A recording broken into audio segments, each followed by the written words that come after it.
하나님 말씀 함께 보시겠습니다. 예레미야 31장 21절부터 30절 그리고 32장 6절부터 15절까지 말씀입니다. 예레미야 31장 21절부터 30절 말씀까지 먼저 한 절씩 교독하시겠습니다. 예레미야 31장입니다. 제가 먼저 읽겠습니다. 소녀 이스라엘아, 너의 이정표를 세우며 내 편말을 만들고 큰 길을 곧 내가 전에 가던 길을 마음에 들어 돌아오라. 내 성읍들로 돌아오라. 반역한 딸아, 내가 어느 때까지 방황하겠느냐. 여호와가 새 일을 세상에 창조하였노니 곧 여자가 남자를 둘러싸리라. 만군의 여호와 이스라엘의 하나님께서 이와 같이 말씀하시니라. 내가 그 사로잡힌 자를 돌아오게 할 때 그들이 유다 땅과 그 성읍들에서 다시 이 말을 쓰리니 곧 의로운 초소요 거룩한 산이여, 여호와께서 내게 복 주시기를 원하노라 할 것이게. 유다와 그 모든 성읍의 농부와 양떼를 인도하는 자가 거기에 함께 살리니 이는 내가 그 피곤한 심령을 상쾌하게 하며 모든 연약한 심령을 만족하게 하였음이라 하시기로. 내가 깨어보니 내 잠이 달았도다. 여호와의 말씀이니라. 보라, 내가 사람의 씨와 짐승의 씨를 이스라엘 집과 유다 집에 뿌릴 날이 이르리니 깨어서 그들을 뿌리 뽑으며 무너뜨리며 전복하며 멸망시키며 괴롭게 하던 것과 같이 내가 깨어 그들을 세우며 심으리라. 여호와의 말씀이니라. 그때 그들이 말하기를 다시는 아버지가 신포도를 먹었으므로 아들들의 이가 시다 하지 아니하겠고 신포도를 먹는 자마다 그의 이가 신 것 같이 누구나 자기의 죄악으로 말미암아 죽으리라.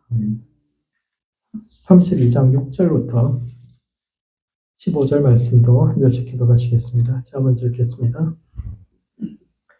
예레미야가 이르되 여호와의 말씀이 내게 임하였느니라. 이르시기를 보라, 내 숙부 살룸의 아들 하나멜이 내게 와서 말하기를 너는 아나돗에 있는 내 밭을 사라. 이 기업을 물을 권리가 내게 있느니라 하리라 하시다니. 여호와의 말씀과 같이 나의 숙부의 아들 하나멜이 시위대 뜰 나에게 와서 이르되 청하노니 너는 베냐민 땅 아나돗에 있는 나의 밭을 사라. 기업의 상속권이 내게 있고 물을 권리가 내게 있으니 너를 위하여 사라 하는지라.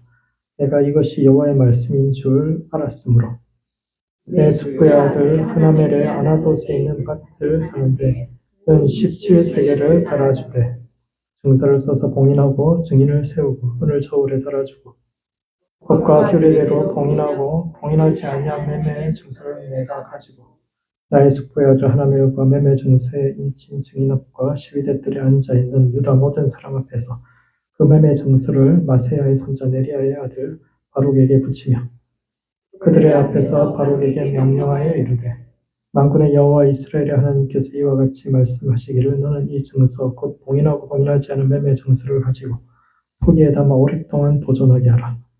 만군의 여호와 이스라엘의 하나님께서 이와 같이 말씀하시니라. 사람이 이 땅에서 집과 밭과 포도원을 다시 사게 되리라 하셨다 하니라. 일반적으로 예언서는 이제 두 개 부분으로 구성되어 있습니다.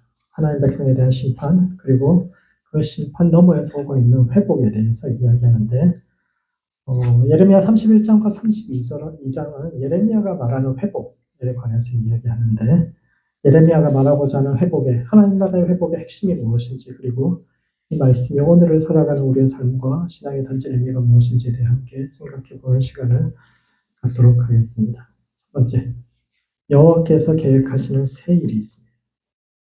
예레미야는 여호와께서 새 일을 창조하셨나니 곧 여자가 남자를 둘러싸고 다시는 아버지가 신포도를 먹었으므로 아들이 이가 시리다고 말하지 않을 것이라고 말하는데, 이는 첫 번째, 기존 질서의 변화를 이야기하고 있습니다.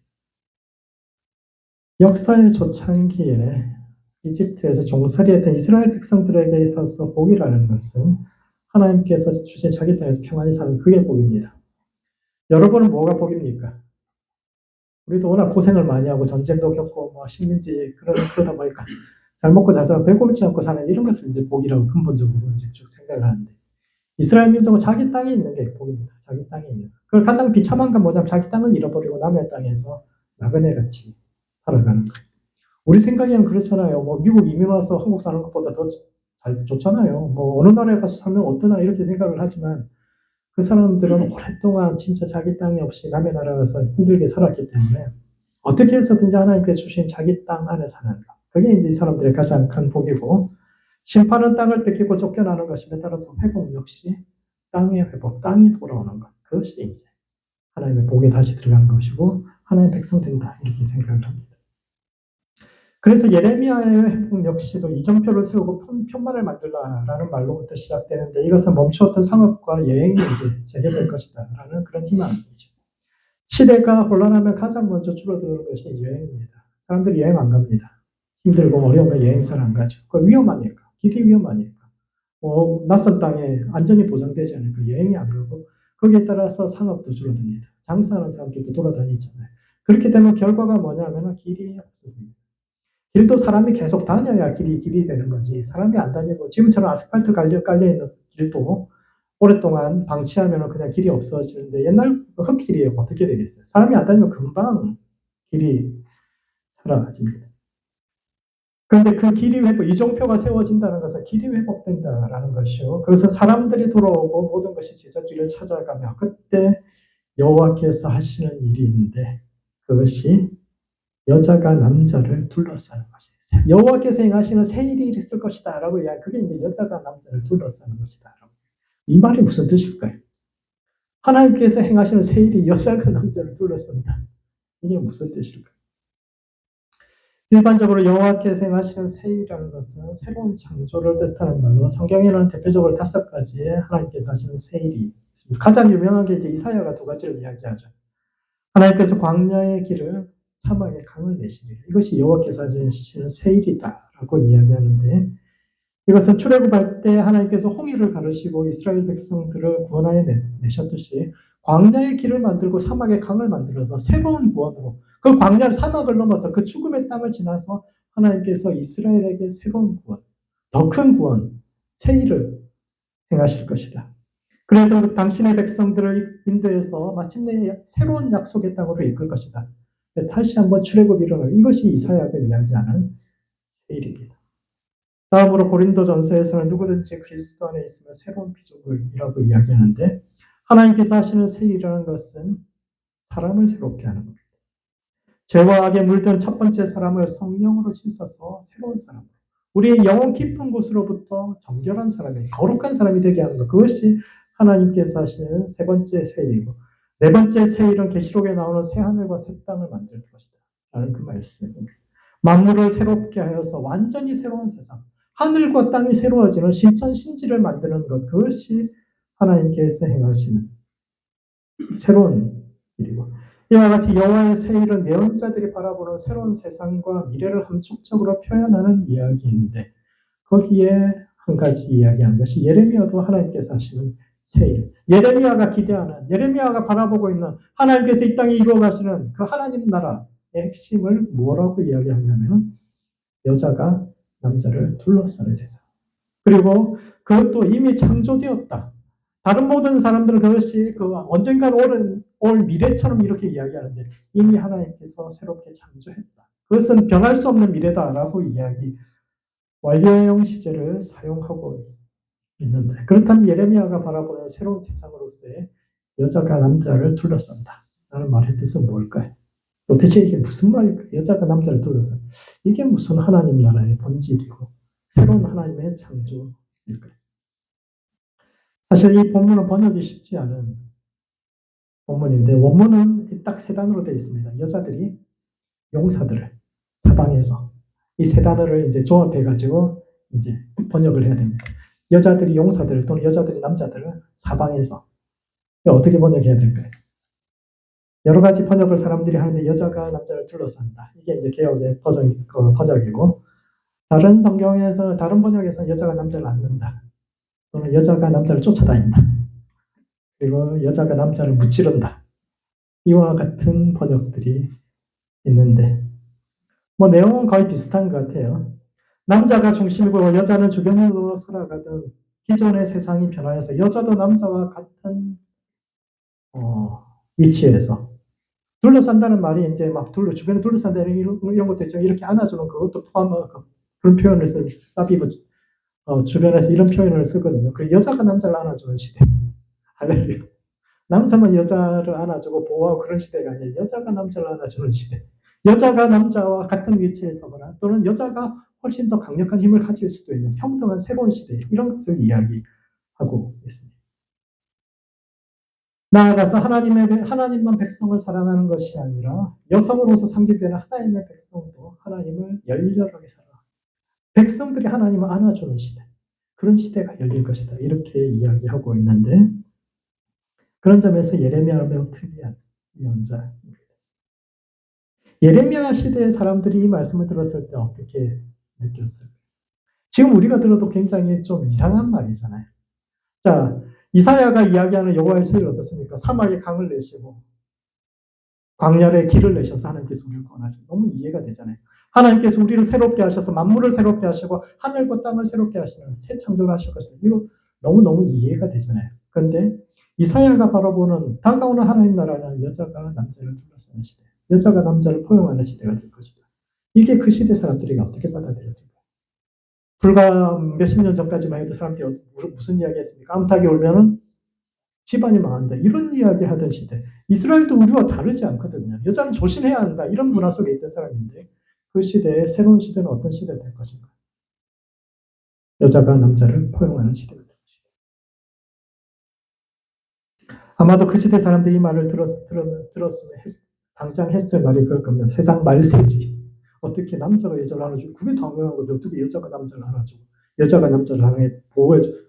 그런 세상은 진짜 말세 중에 말세라고 이야기해서 손가락질 했을 말이지만, 예레미야는 당당히 그런 세상이 하나님께서 회복시킬 새 세상이라고 이야기하는데, 그런 점에서 예레미야가 말하는 성경이 이야기하는 새 창조, 성경이 이야기하는 천국과 오늘 우리가 상상하는 천국은 어떤 차이가 있는지에 대해서 생각해봐요. 나의 천국은 어떤 모습을 하고 있고, 그것이 정말 성경이 이야기하는, 하나님이 이야기하는 그 천국의 모습을 하고 있는가, 우리가 어떤 세상을, 어떤 천국을 상상하고 있는가를 예레미야의 말을 통해서 돌아보아요. 두 번째, 하나님께서 행하시는 또 한 가지의 새 일은 자기 변명과 책임을 회피하지 않는 새로운 백성을 창조하는 것입니다. 그때 즉 하나님께서 이스라엘 백성을 회복시켜 자기 땅에 거하게 하실 때 사라질 현상이, 아버지가 신포도를 먹었으므로 아들이 이가 시리다는 속담이요, 이는 포르기 백성들이 굉장히 많이 하던 변명입니다. 아버지가 뭘 조상 탓하는 거죠. 조상이 뭔가를 잘못했으니까 지금 내가 고통스럽다. 이게 이제 이 비유의 핵심이죠. 이게 이제 바벨론 포로에 사로잡혀갔던 사람들, 그리고 사로잡혀갔던 사람들도 있고, 그 다음 세대가 이제 그 자기 부모한테 하던 이야기죠. 바벨론이 유다를 무너뜨린 다음에 사로잡아갔던 사람들은 어떤 사람일까요?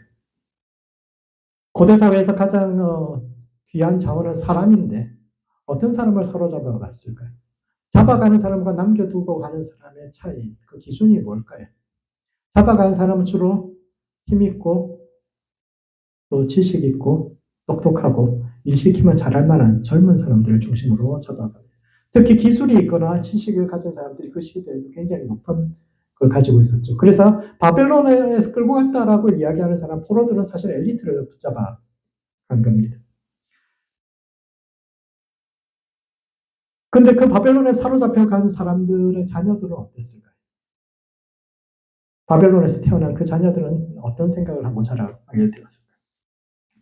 부모 세대는 자기 땅에서 잘 먹고 잘 살고 높은 교육받고 하고 싶은 거 다 하고 그렇게 살았는데, 그 부모 세대가 뭐 나라를 망쳐가지고 끌려와가지고 자기들이 이 땅에서 낳아놓으니까 자기들은 이 땅에서 능력이 있어도 발휘할 수 없는 그런 상황 속에서 이 아이들이 자라면서 부모에게 무슨 이야기를 하느냐면, 아버지가 식품을 먹어서 내 이가 시리다. 부모 세대가 잘못하는 사람 따로 있고 그걸 수습하는 세대는 따로 있어요. 왜 부모들이 잘못했는데 그 결과를 우리 세대가 져야 하는 거, 이거 너무너무 불공평하다 라고 하나님께 불평하는 이야기인데, 하나님께서 새로운 백성은 그런 불평을 하지 않는 새로운 백성을 창조하실 것이다. 하나님께서 하시는 새로운 일은 뭐냐면 이런 불평을 하지 않는 새로운 세대를 창조하실 것이다 라고 이야기하는데, 여러분은 어떠십니까? 여러분은 이런 불평을 하고 있습니까? 여러분의 자녀는 어떨까요? 부모 잘 만나서 이렇게 하고 있다. 뭐 이렇게 생각할까요? 그러면 신포도는 모든 세대는 고통이 있죠. 모든 세대는 자기 나름대로의 어려움을 가지고 있는데 어떻게 하면 이 신포도의 비율을 넘어갈 수 있는 그런 세대가 될 수 있을까? 하나님이 창조하시는 새 세상은 더 이상 신포도의 비유, 즉 비겁한 자기 변명과 책임 회피가 없는 그런 세상이 되어야 되는데 우리는 어떻게 신포도의 저주를 극복하는 새로운 세대가 될 수 있을까 생각해 보아야 돼. 이를 위해서는 두 가지가 바뀌어야 됩니다. 첫 번째, 우리의 내적 기준이 바뀌어야 되고, 두 번째, 사회의 기준을 바꿔야 합니다.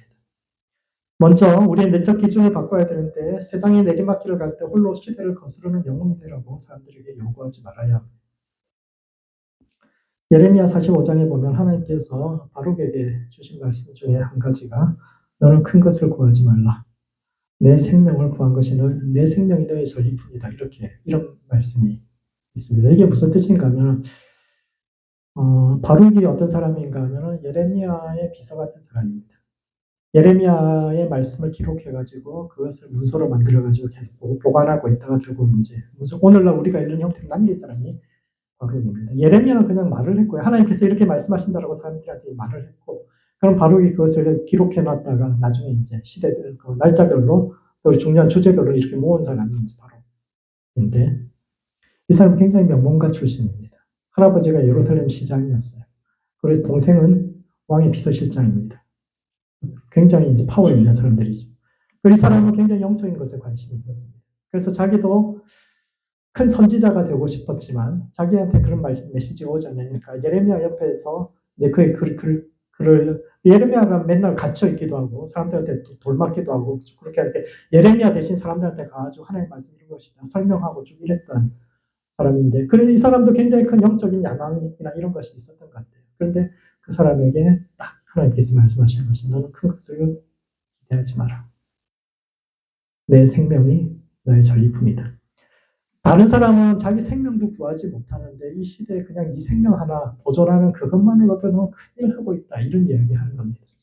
그 전 시대에는 선지자들이 엘리야 같은 경우 큰 기적을 일으키고 그렇게 수많은 사람들을 돌아오게 하고 그렇게 대단한 사역을 한 사람들이 많았죠. 바룩도 예레미야와 함께 그런 큰 사역을 하고 싶었는데 아무리 외쳐도 백성들이 돌아오지 않습니다. 사역에 열매가 없는 것 같습니다. 그런데 거기다 대고 하나님께서 말씀하시죠. 지금은 그런 시대가 아니라고.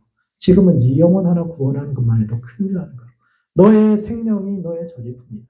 다른 사람들은 다 포로로 사로잡혀가지고 자기 생명 다 잊어버릴 텐데 너 영혼 하나 구원하는 것 그 하나만으로도 이 시대에는 너는 굉장히 큰 일을 하고 있는 것이다. 라고 이야기하는데 이와 같아야 합니다. 세상에는 바벨론 포로기에도 페르시아 총리까지 올라가는 다니엘 같은 사람들도 있지만 모든 사람이 다니엘처럼 될 수는 없죠. 따라서 다니엘이 시대의 아이콘이 되어서는 안 됩니다.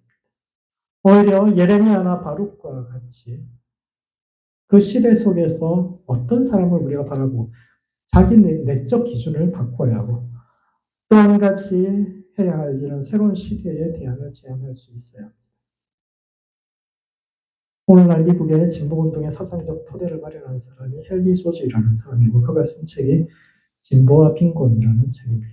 그 사람의 의문은 가난한 사람은 왜 계속 가난할 수밖에 없는가? 이게 이 사람의 가장 큰 질문이었는데 그 전까지는 사람들이 좀 더 가난한 것은 노력하지 않아서 열심히 살지 않아서 가난하다라고 이야기했는데 이 사람이 그 상식을 깨뜨리죠. 사람이 가난한 것은 노력하지 않아서가 아니라 세상이 잘못되어 있어서 모든 세상의 문제의 핵심은 토지 제도에 있다라고 이 사람이 부자가 부자 되는 것은 노력해서 부자 되는 것이 아니라 오히려 땅을 많이 가지고 있기 때문에 땅에 부가 몰리기 때문에 사람들이 부자 되더라. 이 사람이 이런 이야기를 합니다. 그래서 그 사람이 주장하는 것이 노동자들의 노동에 세금을 매기지 말고 땅에만 세금을 매기자. 쓸모없이 땅을 많이 갖고 있는 사람들에게 중과세를 매겨가지고 땅이 필요한 사람들한테 나눠주자. 모든 세계 역사의 경제의 모든 문제는 부동산 문제고 부동산 가격이 올라가니까 부자들이 자꾸 부자 되는 거지. 노동해가지고는 그렇게 부자 되지 못한다. 그렇기 때문에 문제의 핵심은 어떻게 하면 땅을 공평하게 사용하게 할 것인가. 그래서 이제 그 이론을 받아들인 것이 미국이잖아요. 텍사스 같은 데 가면은 근로소득세 이런 거 없잖아요. 오히려 토지세가 훨씬 높죠. 3.5%. 1년에 그냥 땅 갖고만 있어도 3.5%의 세금을 물리고 다른 세금이 대신 없는 겁니다. 땅을 많이 가진 사람들이 돈이 새로운 것을 개발하고 기업을 운영하고 이런 쪽으로 생산적인 데로 자꾸 돈이 들어가야 돼. 땅에 자꾸 돈이 뭉치고 몰리고 그건 별로 도움이 안 된다. 그렇기 때문에. 그리고 이 생각 자체가 성경에서 나온 거예요. 기념법을 이 사람들이 읽으면서 이야기한 거죠. 이스라엘 백성들에게 하나님께서 땅을 주셨을 때 그 땅이 각자가 그 땅을 하고 지금은 그렇게 할 수 없으니까 대신 땅에다 세금을 뭉쳐서 세금을 많이 내게 해서 지금 이 시대에도 성경적인 원칙이 지배한다는 건 세상이 좀 더 함께 더불어 살아갈 수 있는 좋은 세상이 되지 않을까. 그 이론을 받아들여가지고 미국의 제도가 변했고 그것이 대공황 이후에 굉장히 절망에 처했던 그 시대에 오히려 사람들이 굉장히 많은 영향력을 줘서 다른 나라와 다르게 미국이 다시 한번 일어설 수 있는 그런 계기가 되었죠. 이와 같이 조상탐만하는 신포도 세대에서 자기 내면의 기준을 바꾸고 삶의 시대의 기준을 바꾸어서 희망을 잃지 않으면서 여호와의 새 일을 준비하는 새로운 세대가 필요한데 그러므로 하나님께서 하시는 새 일에 동참하는 모든 성도들 되시기 바랍니다. 우리가 기대하고 소망하고 있는 여호와의 새 일, 즉 천국은 어떤 모습입니까? 죽어서 가는 천국만 상상하는 것이 아니라 하나님께서 이 시대 가운데 행하시고자 하는 새로운 하늘과 새로운 땅을 상상하고 그 나라가 이 땅에 임하기를 위해서 기도하며 자신을 드릴 수 있는 모든 성도님들, 또 기도할 수 있는 모든 성도님들 되시기 바랍니다. 두 번째, 그 나라가 이미 이루어진 것처럼 살아야 합니다. 32장은 예레미야가 시위대들에 갇혀 있을 때 숙부 살롬의 아들 하나멜이 와서 아나돗에 있는 나의 밭을 사라. 이 기업을 물을 권리가 내게 있다고 말하는 장면이 기록되어 있는데 이는 첫 번째. 인간의 지극한 이기심과 그럼에도 불구하고 이를 통해서 새로운 일을 이루어 가시는 하나님의 경륜을 보여줍니다.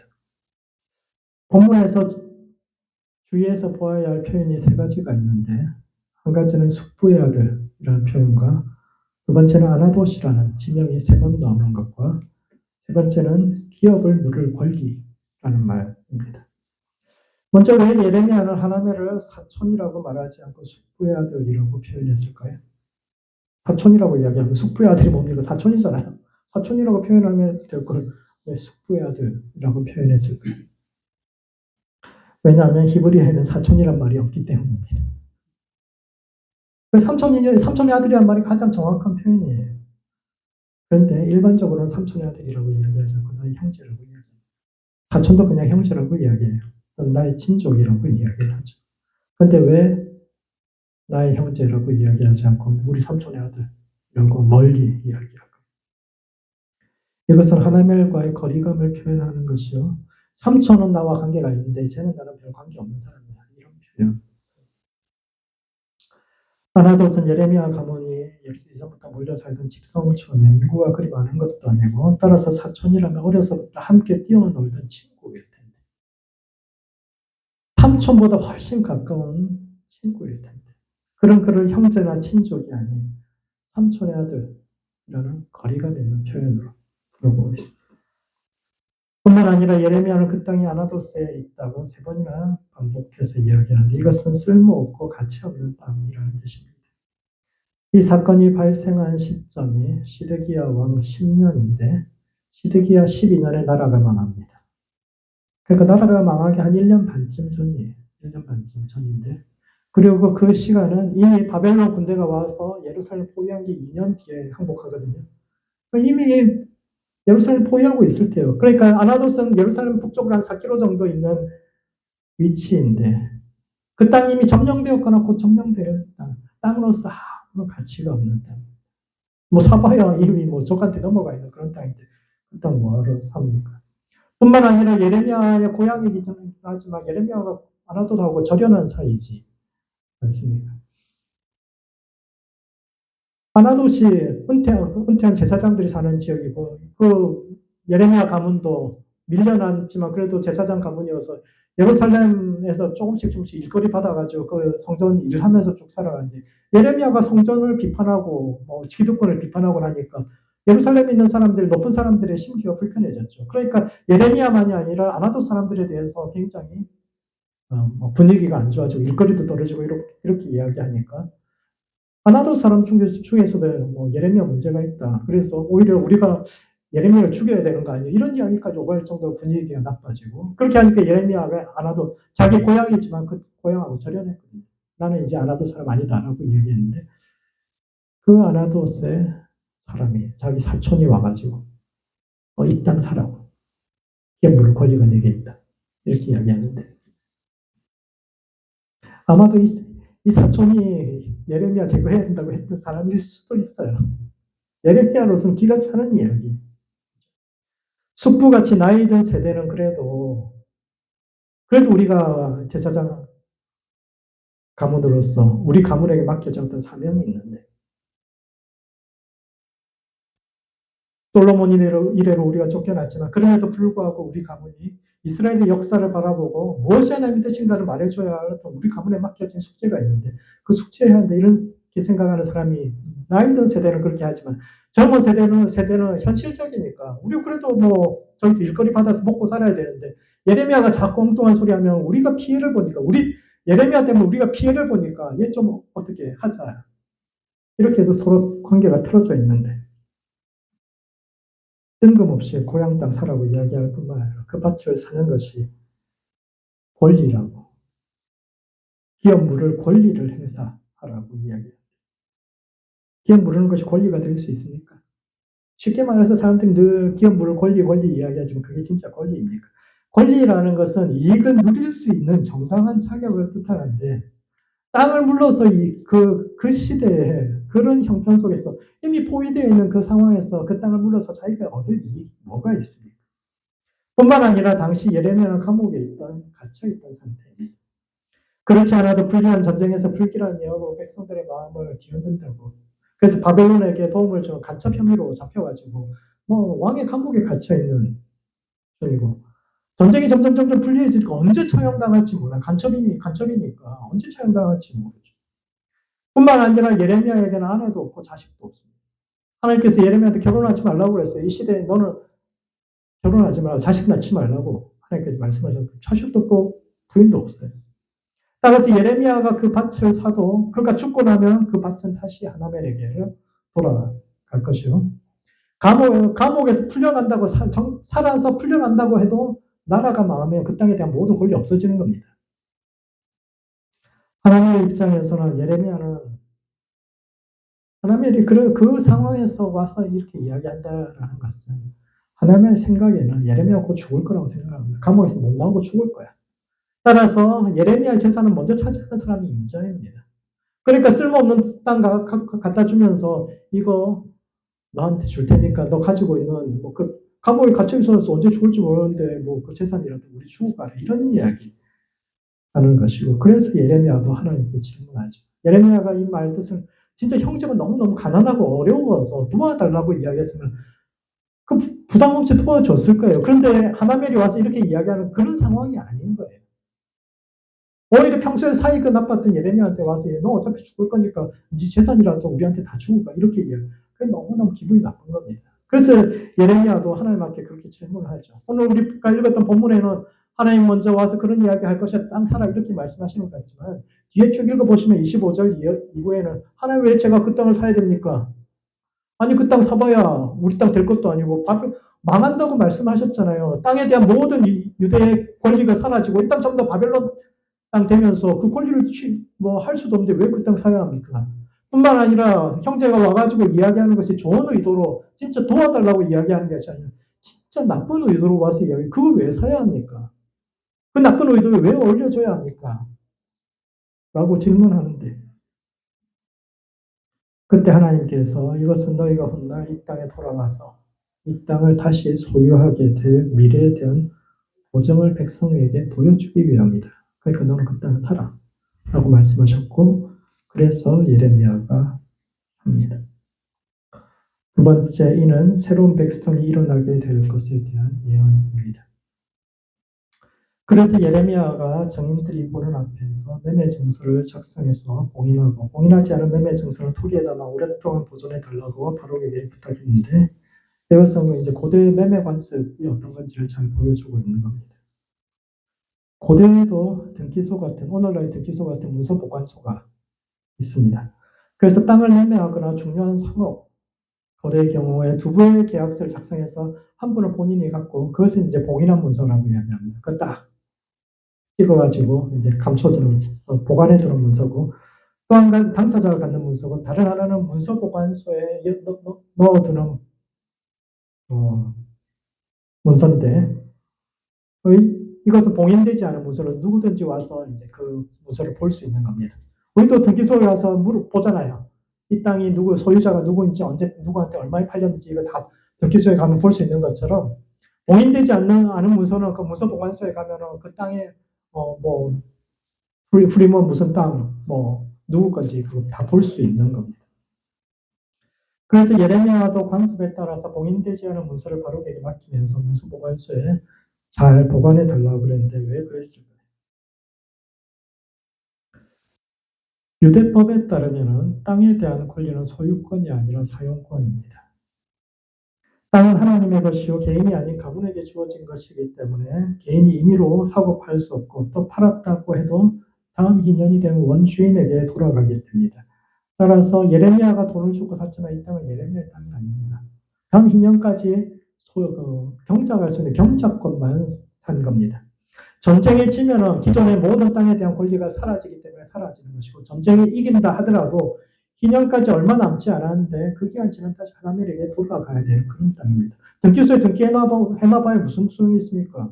2년 얼마 안 남았는데 그 지나고 나면 다시 하나님의 땅인데 그럼에도 불구하고 바로에게 이거 오랫동안 갖고 있으라고 이 땅 내 땅이라고 이야기합니다. 왜 그랬을까요? 왜냐하면 하나님께서 예레미야를 그 땅의 주인으로 인정하셨기 때문이요. 이것은 하나님은 더 이상 그 땅의 주인이 아니다. 그리고 이스라엘 백성들의 관념에서 땅을 소유하는 것과 하나님의 백성이 되는 것은 같은 말입니다. 즉 땅을 상실한다는 것은 하나님 백성의 자격을 상실한다는 것이요. 이것은 기존의 백성들은 더 이상 그 땅에 대한 권리를 주장할 수 없고 더 이상 하나님 백성임을 주장할 수 없다라는 겁니다. 2년이 되면은 예레미야는 어차피 자식 없고 곧 죽을 거니까 죽고 나면 저 땅 내 땅 될 거라고 그렇게 하나님은 생각하겠지만 절대 그 땅이 하나님의 땅이 되지 않는다 이야기하는 거예요. 너는 하나님 백성으로서 자격을 상실했다라고 이야기하는 겁니다.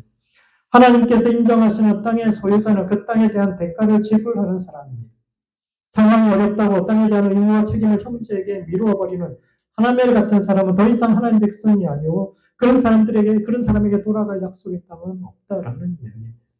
언젠가 우리가 끌려갔다가 다시 돌아오게 될 텐데 그때 이 땅을 차지할 사람들은 옛날에 뭐 우리 조상이 우리 여기 땅 그런 게 아니다라는 겁니다. 진짜 땅을 차지할 사람들은 누군가 하면 하나님께서 말씀하실 때 자기 삶을 그 하나님 뜻을 위해서 헌신했던 그 사람들이 땅을 차지하게 될 것이다 라고 이야기하는 겁니다. 혈통에 따라서 과거에 뭘 했으니까 그런 거 필요 없이 누가 하나님을 위해서 자기 삶을 헌신하고 대가를 지불할 수 있는가가 새로운 하나님 백성의 근거가 될 것이고 그런 사람만이 땅의 주인이 될 수 있다라는 것이고 그래서 예레미야는 이미 그 땅이 자기 땅인 것처럼 예레미야가 평생 그 땅에 대해서 권리를 행사하지 못하고 죽습니다.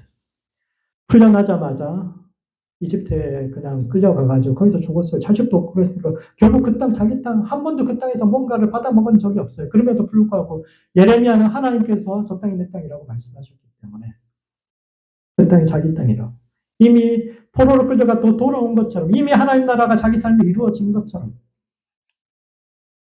모든 것을 지불하면서 은십칠세가 아마 가지고 있던 전 재산일 거예요. 전 재산을 다 주면서 그 땅 내 땅이라고 이야기하고 자기 친구에게 이거 꼭 갖고 있으라고 이 땅이 나의 땅이라고 좀 이야기하는데 그러므로 땅의 주인으로 살아가는 모든 성도들 되시기 바랍니다.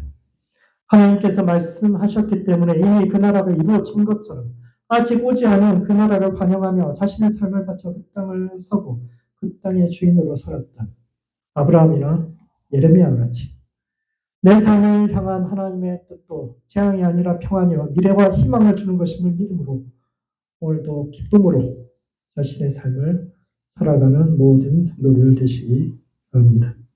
말씀을 정리하겠습니다. 예레미야 31장과 32장에는 심판 너머에서 오고 있는 회복이 어떤 것인지를 설명하는데 첫 번째 여호와의 새 일에 동참하는 성도가 되어야 합니다. 하나님은 처음 창조보다 더 큰 창조를 새로운 창조를 준비하고 계신데 예레미야는 그 세상은 여자가 남자를 둘러싸는 세상이요 신포도의 비유가 사라진 세상이라고 말하는데 우리는 어떤 하나님의 회복과 구원을 기대하고 있는지 돌아보고 그 나라가 이 땅 가운데 이루어지는 데 동참할 수 있는 모든 성도들 되시기 바랍니다. 두 번째, 이미 그 나라가 이루어진 것처럼 살아가는 성도들 되시기 바랍니다.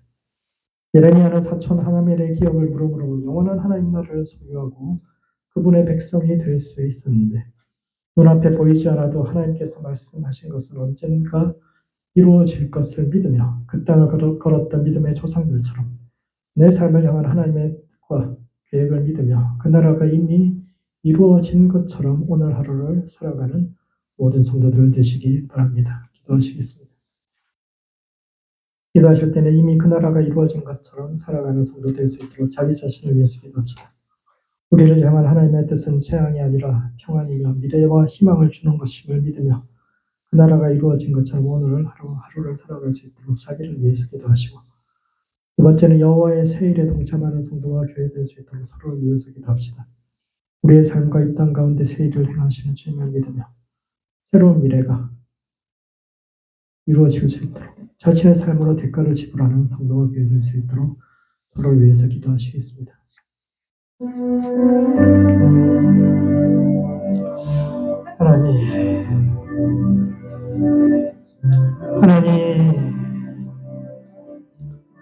하나님, 우리를 향한 당신의 뜻이 재앙이 아니라 평안이며 미래와 희망을 주시는 것을 믿습니다. 하나님, 지혜와 계시의 정신을 주셔서 우리를 향한 당신의 뜻이 무엇인지 알게 하여 주시옵소서. 눈을 들어서 현실과 어둠이 아닌 그 너머에서 다가오는 하나님의 구원을 바라보게 하시고 믿음을 주셔서 이미 그 나라가 이루어진 것처럼 믿음과 확신 속에서 살아가게 하여 주시옵소서. 하나님, 우리의 믿음이 약합니다. 우리는 연약한 눈앞의 현실과 어둠밖에 보지 못하지만 주님, 우리의 눈을 열어주셔서 당신이 바라보는 것을 함께 바라볼 수 있도록 주님도 하시고 어떤 순간에도 당신의 곁에 있는 성도 될 수 있도록 주님도 하시옵소서. 하나님, 여호와의 일에 동참하는 성도가 될 수 있도록 주님도 하시옵소서. 하나님, 당신은 새 일을 행하시는 분이십니다. 하나님, 당신은 광야의 길을 만들고 사막의 강을 여시며 만물을 새롭게 하고 하늘과 땅을 새롭게 하시는 분입니다. 하나님, 우리 안에 들어오셔서 새 일을 행해 주시고 이 땅 가운데서 새 일을 행해 주시옵소서. 우리가 그 일 가운데 동참할 수 있도록 주님도 하시옵소서. 당신이 이 시대 가운데